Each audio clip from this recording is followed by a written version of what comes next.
नमस्कार, स्वागत है आपका। आप देख रहे हैं अपना बिहार। मैं हूं आपके साथ सुमित झा और शुरुआत बड़ी खबर से। दरभंगा पार्सल बम ब्लास्ट से जुड़ी हुई बड़ी खबर, बड़ा अपडेट और बड़ा खुलासा। आरोपी नासिर मलिक और इमरान मलिक को लेकर हैदराबाद से एनआईए की टीम रवाना हो गई है। दोनों को जल्द पटना लाया जाएगा। एनआईए की टीम ने दोनों से हैदराबाद में पूछताछ की, जिसमें कई खुलासे हुए हैं।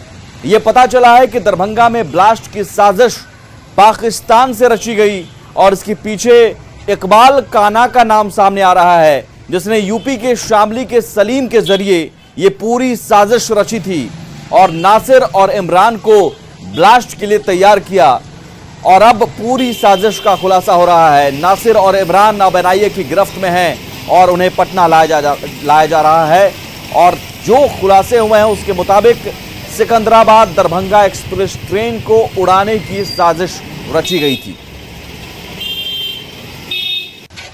केंद्रीय जांच एजेंसी एनआईए की तफ्तीश में यह खुलासा हुआ है कि नासिर मलिक और मोहम्मद मलिक ये दोनों उत्तर प्रदेश के शामली इलाके से हैं और उत्तर प्रदेश में पिछले 5 सालों के दौरान किस तरह से इसकी भूमिका रही है, किस तरह से इसके परिवार वालों का एक भूमिका रही है, तो इन तमाम मामलों की तफ्तीश की जा रही है। इसके साथ ही उसका हैदराबाद कनेक्शन और बिहार कनेक्शन, इन तमाम मामलों पर इन्वेस्टिगेशन जारी है। लेकिन इस मामले पर जिस तरह से इन दोनों की भूमिका आतंकी संगठन लश्कर के साथ में जुड़ता हुआ नजर आ रहा है, तो यहाँ पे ये जांचा जा रहा है किस तरह से इसके लश्कर आतंकियों के साथ में कनेक्शन जुड़े और किस तरह से जिस तरह से दरभंगा में ब्लास्ट हुआ तो उसके मंसूबे क्या थे। इन तमाम मामलों पर विस्तार से तफ्तीश की जा रही है। वीडियो जर्नलिस्ट बीनू के साथ शंकर आनंद, न्यूज़ 18 दिल्ली। केंद्रीय जांच एजेंसी एनआईए उत्तर प्रदेश के शामली में भी बड़ी कार्रवाई करने वाली है। शामली में कई लोग जांच एजेंसी के रडार पर हैं और तस्वीरें जो हम दिखाने जा रहे हैं वो शामली के रहने वाले सलीम की है। सलीम की तस्वीर सामने आई है जिसकी गिरफ्तारी हुई है। सलीम ने ही इमरान नसीर को रिक्रूट किया था। ये बड़ी खबर, सलीम ने ही इमरान नसीर को रिक्रूट किया था। इमरान और नसीर को गिरफ्तार किया गया था और ये वो सलीम है। सलीम की तस्वीर हम आपको दिखा रहे हैं, एक्सक्लूसिव तस्वीर। यही वो सलीम है जिसने इमरान और नसीर को रिक्रूट किया था। इसी सलीम को हवाला के जरिए 1,60,000 रुपए मिले थे पाकिस्तान से दरभंगा ट्रेन ब्लास्ट के लिए। जांच एजेंसी हवाला कनेक्शन मामले की शुरुआती तफ्तीश में भी जुट गई है। आरोपी ये सलीम कई बार पाकिस्तान भी जा चुका है। केंद्रीय खुफिया एजेंसी आईबी समेत तमाम एजेंसियों ने इस सलीम से पूछताछ की है। एनआईए द्वारा जल्द गिरफ्तारी भी मुमकिन है। जल्द इसकी गिरफ्तारी हो सकती है क्योंकि इसके द्वारा रिक्रूट किया गया इमरान और उसके भाई नसीर को गिरफ्तार किया जा चुका है। शंकर आनंद हमारे साथ जुड़े हुए हैं, हमारे संवाददाता। शंकर, सलीम या फिर इसके पहले भी जो इमरान और नसीर की गिरफ्तारी हुई है, क्या माना जाए कि सलीम ही इसका मास्टरमाइंड है या फिर सलीम के पीछे भी कोई और है?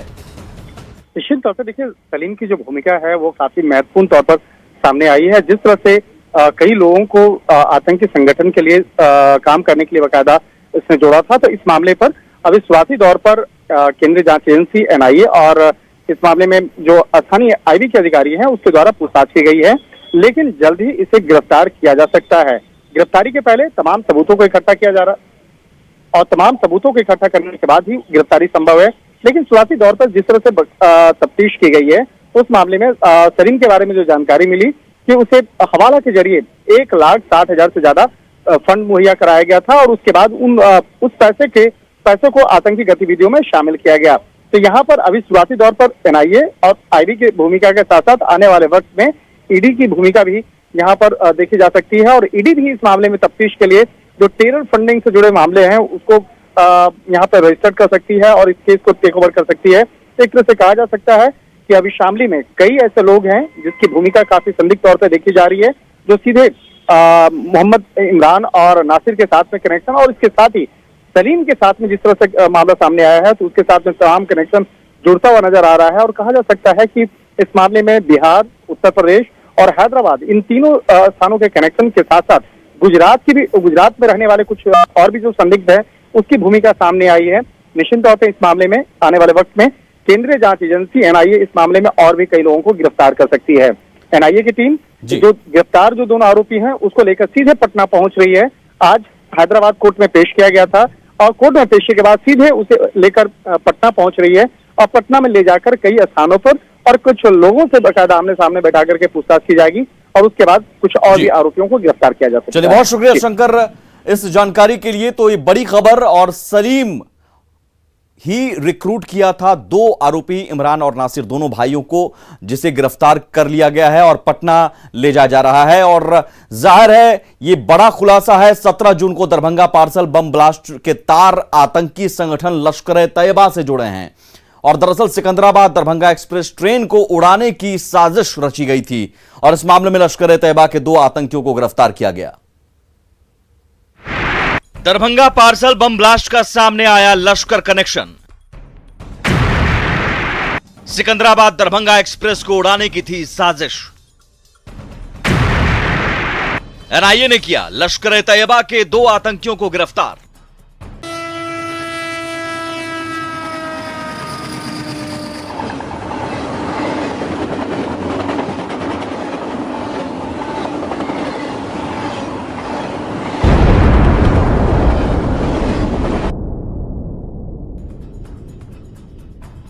पंद्रह जून की रात सिकंदराबाद दरभंगा एक्सप्रेस में सफर करने के लिए जब करीब 1000 से 1500 के करीब यात्री बैठे होंगे तो उन्हें अंदाजा भी नहीं रहा होगा कि जिस ट्रेन में वो सफर कर रहे हैं उस ट्रेन में बम रखा हुआ है। ट्रेन को उड़ाने की साजिश रची गई है। सोचिए, अगर ये साजिश कामयाब हो जाती तो कितनी बड़ी तबाही हो सकती थी और कितने यात्रियों की जान जा सकती थी। लेकिन गनीमत रही कि 17 जून को जब ट्रेन दरभंगा जंक्शन पर पहुंची तब तक ब्लास्ट नहीं हो पाया। जब दरभंगा जंक्शन पर पार्सल उतारा गया और पार्सल में ब्लास्ट हुआ, उसके बाद इस साजिश का पर्दाफाश हो पाया। इस साजिश के पीछे लश्कर-ए-तैयबा के 2 आतंकी मोहम्मद नासिर खान उर्फ नासिर मलिक और इमरान मलिक थे। एनआईए ने प्रेस रिलीज जारी कर लश्कर के इन दोनों आतंकी के गिरफ्तार होने की जानकारी दी है। मूल रूप से यूपी के शामली के रहने वाले दोनों आतंकी भाई हैं और हैदराबाद के नामपल्ली में रहते थे। एनआईए ने गिरफ्तार दोनों भाई नासिर और इमरान मलिक के हैदराबाद स्थित घर पर जब छापेमारी की तो चौंकाने वाली बात सामने आई। खबर है कि जो केमिकल का इस्तेमाल दरभंगा ब्लास्ट के लिए किया गया था उस केमिकल के अंश नासिर और इमरान के घर से मिले हैं। वहीं ब्लास्ट से जुड़े कई अहम सामान भी रेड के दौरान एनआईए की टीम ने जब्त किया है। जानकारी के मुताबिक सिकंदराबाद दरभंगा एक्सप्रेस को उड़ाने की थी साजिश। पाकिस्तान से भेजा गया था धमाके का ऑर्डर। आईईडी विस्फोट की थी तैयारी। नासिर और इमरान मलिक ने आईईडी बनाई थी। आग लगाने वाली आईईडी बनाकर दहलाने की थी साजिश। सिकंदराबाद से गिरफ्तार नासिर 2012 में गया था पाकिस्तान। नासिर मलिक उर्फ नासिर खान ले चुका है आतंकी ट्रेनिंग। लश्कर-ए-तैयबा के संपर्क में थे दोनों भाई। बहरहाल सिकंदराबाद दरभंगा एक्सप्रेस ट्रेन को उड़ाने की बड़ी साजिश तो नाकाम हो गई, लेकिन सवाल है कि क्या आईएसआई और आतंकी संगठनों के लिए दरभंगा और मिथिलांचल एक बार फिर से सेफ जोन बनता जा रहा है। हैदराबाद से संजय तिवारी के साथ ब्यूरो रिपोर्ट, न्यूज़ 18। आगे बढ़ते हैं। एक बड़ी खबर, समाज कल्याण मंत्री मदन सहनी ने इस्तीफे की पेशकश की है। मदन सहनी ने विभाग के अधिकारियों पर मनमानी करने का आरोप लगाया है। उन्होंने अपने विभाग के अपर मुख्य सचिव अतुल प्रसाद पर गंभीर आरोप लगाए हैं। उन्होंने कहा कि अपर मुख्य सचिव अतुल प्रसाद की मनमानी के कारण विभाग चौपट हो गया है। मंत्री ने ट्रांसफर पोस्टिंग को लेकर भी सवाल उठाए हैं। उन्होंने कहा कि कमजोर तबके से आने के कारण हमें दबाया जाता है और कोई बात नहीं सुनता। ऐसे हालात में अब इस्तीफे के अलावा उनके पास अब कोई चारा नहीं बचा। मंत्री के निर्देश को धज्जी उड़ाया जा रहा है और हम लोग को लगता है सिर्फ ये तबादला का मामला नहीं है, कहीं ना कहीं भेदभाव भी होता है और जो कमज़ोर तबका है हमको नहीं कहना चाहिए क्योंकि मंत्री कोई कमज़ोर नहीं होता है, सरकार का अंग है, लेकिन मुंह देख करके यहाँ काम होता है और हम लोग के साथ भेदभाव होता है। ये पहली बार नहीं है, इससे पहले भी हम 5 साल मंत्री रहे हैं। वहाँ भी जो सचिव थे वो एक भी बात हम लोग का आज उचित बात होता है। गर्भवती महिला हो या जिस महिला को बच्चा हुआ हो उनको अगर कोई चीज़ का लाभ मिलता हो पूरे बिहार में सर्वे करवा ले। तो अब क्या अब हमारे पास एक ही रास्ता बचा है। हम जनप्रतिनिधि हैं, हम एक एमएलए के रूप में अपने क्षेत्र में वैसे भी हमने काम किया है और हमारी प्रसिद्धि है, इसलिए हम जीते हैं वहाँ से तिवारा और हम फिर आगे जीतेंगे, ये हमको भरोसा है। और वहाँ के लोगों का हम सेवा करेंगे। जो हमको होगा बिहार के लोगों मतलब का, आप कह रहे हैं कि आप इस्तीफा देंगे? नहीं, इस्तीफा हम निश्चित रूप से देंगे। अब हम इसमें कोई किंतु परंतु नहीं, मुझे लगते रहे। रवि एस नारायण हमारे साथ जुड़े हुए हमारे संवाददाता। रवि, आखिर मदन सहनी को इस्तीफा की पेशकश करने की जरूरत क्यों पड़ी? और सवाल ये, क्या इससे पहले उन्होंने, इस कदम उठाने से पहले क्या उन्होंने अपनी पार्टी में बात की? क्या मुख्यमंत्री से बात की? उन्होंने अपना ये दर्द बयां किया? देखिए, जो मंत्री के इस्तीफे देने की बात है, मंत्री ने साफ तौर पर कहा है कि ये ट्रांसफर पोस्टिंग का मामला है और ये पूरे मामले में बेहद आहत दिखे। उनका कहना है कि जो विभाग में 4-4, 5-5 साल से, कई सालों से लोग पड़े हुए हैं, 3 साल में ट्रांसफर होता है। ट्रांसफर के लिए हमने जो फाइल बढ़ाई है तो उसपे जो अधिकारी है वो सुनते नहीं है, मंत्री की बात मानते नहीं है। जनप्रतिनिधि है और अधिकारी कोई सुनने को तैयार नहीं है। इसमें बहुत आहत थे। उनका कहना है कि जब मंत्री की बात अधिकारी नहीं सुनेंगे तो फिर हम रह करके क्या करेंगे। तो मंत्री का कहना था कि इसके बारे में लगातार वरीय जो पदाधिकारी है उनसे मेरी बात हुई है, उनसे लगातार कोशिश की गई जानकारी देने की, लेकिन इनका कहना है कि मेरी कोई नहीं सुन रहा है, इसलिए इस्तीफे के सिवाय हमारे पास कोई चारा नहीं है। तो उन्होंने इस्तीफा सौंपा है, लेकिन ये मुख्यमंत्री पर निर्भर करता है कि वो उसे एक्सेप्ट करते हैं या नहीं करते हैं, क्योंकि ये बड़ा मामला है और ऐसे मामलों में इस्तीफा स्वीकार करना जदयू के लिए एक बड़ा मुश्किल कदम हो सकता है। लेकिन इसमें दूसरी जो सबसे बड़ी बात उन्होंने कह डाली है, उन्होंने कहा है कि हम पिछड़ा वर्ग से आते हैं और पिछड़ा वर्ग में होने के कारण जो है, तो ये जो आरोप है ये सबसे बड़ा आरोप है। चलिए, बहुत शुक्रिया रवि। देखना होगा आने वाले दिनों में इस आरोपों को लेकर सियासत भी तो चलेगी ही। मुख्यमंत्री का क्या रुख रहता है, क्या वो इस्तीफा स्वीकार करते हैं? और सवाल यह है कि क्या मदन सहनी ने मुख्यमंत्री से बात की? अगर उन्हें कोई तकलीफ थी, उनकी नहीं सुनी जा रही थी, तो क्या उन्होंने इस बात को लेकर शिकायत की मुख्यमंत्री से, कोई बात की? आगे बढ़ते हैं। बिहार के कई जिलों में लगातार हो रही बारिश से कई इलाकों में जिंदगी मुहाल हो चुकी है। कहीं पुल टूट गया तो कहीं कटाव के कारण घर नदी में समा रहे हैं। 11 जिलों के लिए अगले कुछ घंटे बेहद अहम हैं। मौसम विभाग ने 11 जिलों के लिए ऑरेंज अलर्ट जारी कर दिया है।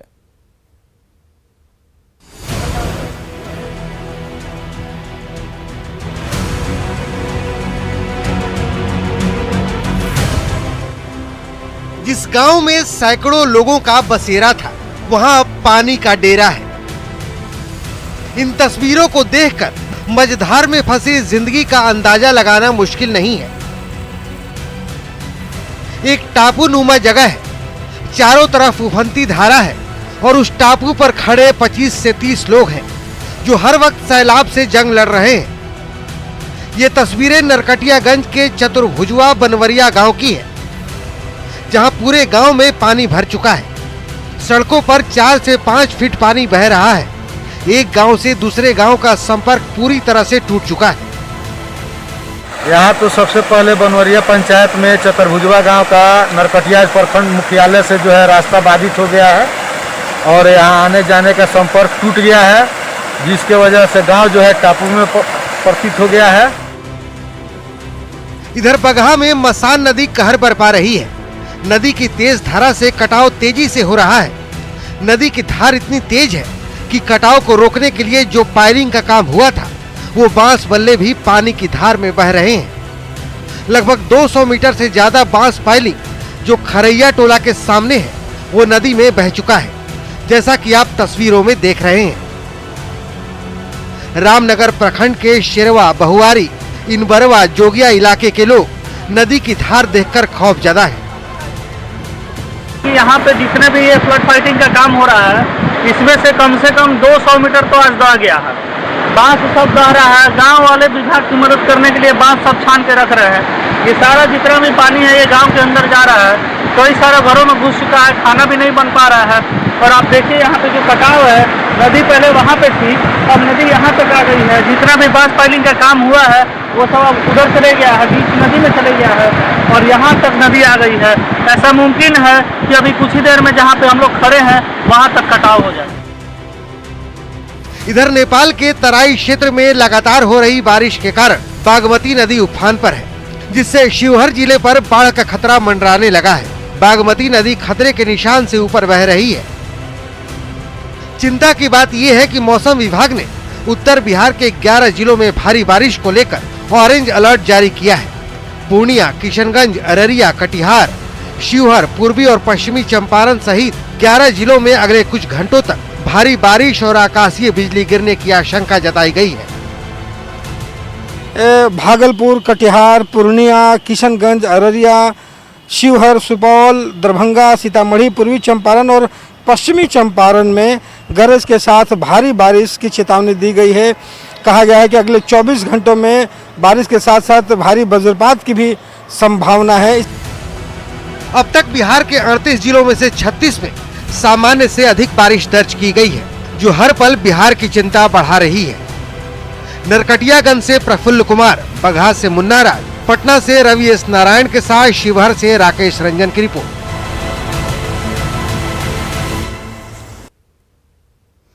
छपरा जंक्शन पर आरपीएफ और जीआरपी ने 25 किलो चांदी के गहने जब्त किए हैं। साथ ही 2 तस्करों को गिरफ्तार किया है। दोनों ने जैकेट नुमा बैग में गहने छिपाए थे। पुलिस को खबर मिली थी कि स्वतंत्रता सेनानी एक्सप्रेस में 2 युवकों की गतिविधि संदिग्ध दिख रही है, जिसके बाद जीआरपी और आरपीएफ ने तलाशी ली और गहने बरामद किए। पकड़े गए युवकों में से एक छपरा जबकि दूसरा सारण के मढ़ौरा का रहने वाला था। पूछताछ में यह पता चला कि दोनों युवक वाराणसी से गहने लेकर चले थे और इसकी डिलीवरी छपरा के एक दुकानदार को की जानी थी, लेकिन उनके पास गहनों से जुड़े किसी तरह के कागज नहीं मिले।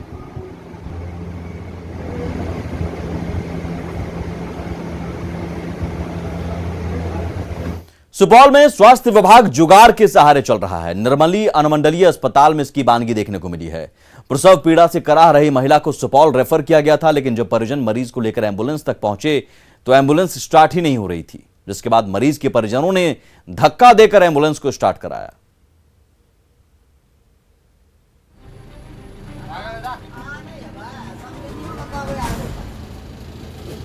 प्रसव पीड़ा से कराह रही गर्भवती महिला स्ट्रेचर पर लेटी हुई है। पल पल दर्द बढ़ता ही जा रहा है। परिजन सांत्वना पर सांत्वना दिए जा रहे हैं, लेकिन एम्बुलेंस है कि स्टार्ट होने का नाम नहीं ले रही है। जब ड्राइवर थक कर हार गया तो इंजन की तरफ से 1 नहीं, 2 नहीं, 5-5 लोग दमखम लगाने लगे।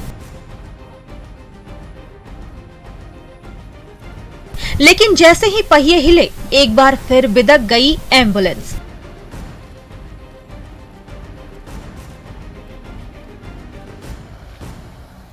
गर्भवती महिला की पीड़ा देखकर पांचों ने फिर से पूरा जोर लगाया। अब की बार एम्बुलेंस का भी दिल पसीजा और उसके इंजन से घर घर की आवाज आने लगी। पेशेंट को लेके आए हैं? हाँ, पेशेंट को लेके आए हैं। ये धक्का क्यों लगा रहे थे? एम्बुलेंस खराब हो गया था ना, इसलिए उसको धक्का दे रहे थे। क्या कहा गया? धक्का लगाइए। हाँ, धक्का लगाइए। यहाँ से लेकर के हम जिला तक कह चुके हैं। अभी मेरे गाड़ी में पेशेंट बैठा हुआ है, उसके लिए अब हमें 4 आदमी खोजना पड़ेगा, उसके धक्का लगा के तब गाड़ी स्टार्ट होगी हमारी। निर्मली अनुमंडल अस्पताल की इकलौती एम्बुलेंस पिछले 6 महीने से बीमार पड़ी है। स्ट्रेचर पर लेटी मरीज दर्द से कराह रही है। एक एक पल गुजारना मुश्किल होता जा रहा है, लेकिन एम्बुलेंस समय पर स्टार्ट होने का नाम नहीं लेती। स्वास्थ्य महकमे से कई बार बीमार एम्बुलेंस को दुरुस्त करने की फरियाद हुई, लेकिन अब तक न दवा हुई और न मर्ज दूर हुआ। नतीजा ये होता है कि रोगी तड़पते रहते हैं और एम्बुलेंस हिलती भी नहीं। इसको अक्सर से उनको हम करते हैं, कोशिश करें जल्द से, या तो इसको एम्बुलेंस बदल दे या इसको रिपेयरिंग करना है, जो करना है जल्द करें। उम्मीद है जल्द ठीक हो जाए।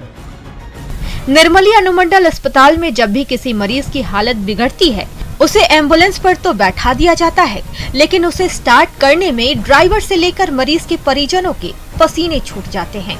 अमित झा, न्यूज़ 18, सुपौल। जेडीयू के दिवंगत विधायक शशि भूषण हजारी का पार्थिव शरीर जेडीयू दफ्तर पहुंचा तो माहौल गमगीन हो गया। जेडीयू के नेता और कार्यकर्ता पार्थिव शरीर के अंतिम दर्शन को पहुंचे और उन्हें श्रद्धांजलि दी। पार्थिव शरीर को जेडीयू के झंडा उठाया गया और शशि भूषण हजारी को याद करते हुए कार्यकर्ता गमगीन थे। आज ही दिल्ली में हजारी ने आखिरी सांसें ली थी, जहां लंबे समय से उनका इलाज चल रहा था। जेडीयू के प्रदेश अध्यक्ष उमेश कुशवाहा ने उनके निधन को पार्टी के लिए अपूरणीय क्षति बताया है। स्वर्गीय शशि भूषण हजारी हमारे पार्टी के माननीय विधायक थे। उनके निधन से पार्टी अपूरणीय क्षति हुआ है पार्टी का, और हम ईश्वर से प्रार्थना करते हैं कि उनकी आत्मा की शांति दे और उनके परिजन को दुख सहन की शक्ति दे। आगे बढ़ते हैं। बढ़ाइएगा जोश जब ओलंपिक में उतरेंगे मैन इन ब्लू। आप भी पहनिए टीम इंडिया वाला टी शर्ट, जानिए इसे जीतने का क्लू। बस स्क्रीन पर दिख रहे QR कोड को आप स्कैन करें और क्विज में भाग लें। जुड़िए न्यूज 18 के साथ और रोज खेलिए ये क्विज और जीतिए टीम इंडिया का T shirt. Network 18 Federal Bank Sanjeevani गाड़ी भारत के कोविड प्रभावित जिलों में जा रही है। वैक्सीन के लिए जागरूकता फैलाने की हमारे इस मुहिम को आप भी सहयोग दीजिए। आपको दिखाते हैं संजीवनी गाड़ी अब तक कहां कहां गई और आज कहां है।